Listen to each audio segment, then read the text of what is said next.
Hi అండి, అందరికీ నమస్కారం. Welcome to Shivatara's kitchen. ఈరోజు శివతారాస్ కిచెన్లో ఉల్లిపాయ పకోడీ స్పైసీగా టేస్టీగా ఎలా చేయాలో తెలుసుకుందాం.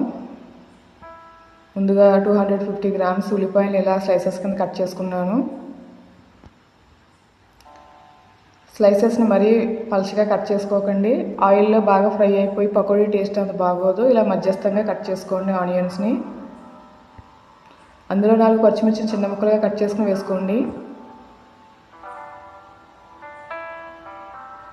కొద్దిగా కొత్తిమీర తరుగు,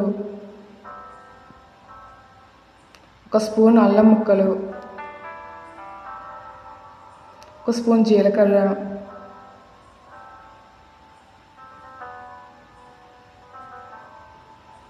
కొద్దిగా కరివేపాకుని కట్ చేసుకుని వేసుకోండి.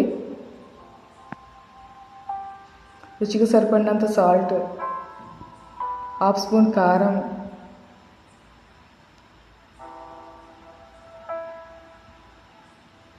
1/2 స్పూన్ ధనియా పౌడర్. అప్పుడు ఆనియన్స్కి పట్టేలా బాగా మిక్స్ చేసుకోండి. ప్రెస్ చేస్తూ ఆనియన్ మిక్స్ చేసుకోవాలి.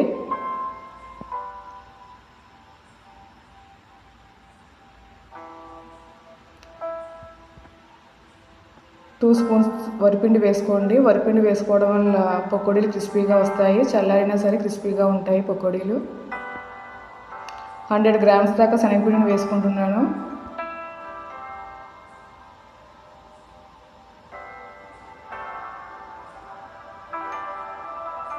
ఆనియన్స్ బాగా పట్టేలా మిక్స్ చేసుకోండి. ముందుగా వాటర్ వేయవద్దు, ఆనియన్స్లో ఉన్న వాటరే మీకు సరిపోతుంది. ఒకవేళ మీకు మరీ గట్టిగా అనిపిస్తే పిండి 2 స్పూన్స్ దాకా వాటర్ యాడ్ చేసుకోవచ్చు. నాకైతే ఆనియన్స్లో ఉన్న వాటర్ తోటి పిండి కలిసిపోయింది.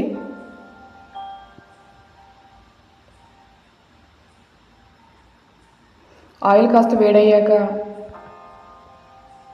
మంటను లో ఫ్లేమ్లో అడ్జస్ట్ చేసుకునేలా పకోడీల కింద వేసుకోవాలి.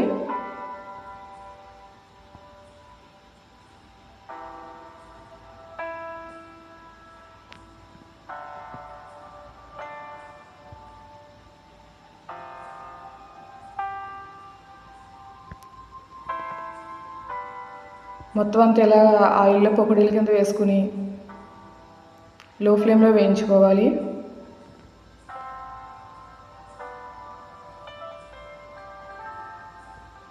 పకోడీలు కాస్త వేగాక ఒక గరిటెతో 2 వైపులు టర్న్ చేసుకుంటూ వేయించుకోవాలి పకోడీల్ని.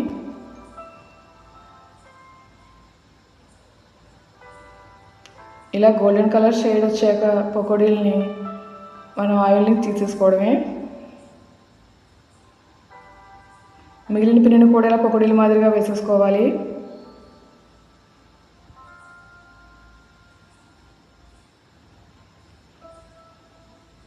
కొద్దిగా కరివేపాకును కూడా ఫ్రై చేసుకోవాలి. కరివేపాకు వేసుకోవడం వల్ల టేస్ట్ బాగుంటుంది. ఈ వీడియో కనుక మీకు నచ్చితే ఒక లైక్ చేయండి, షేర్ చేయండి, సబ్స్క్రైబ్ చేసుకోండి. Thank you for watching.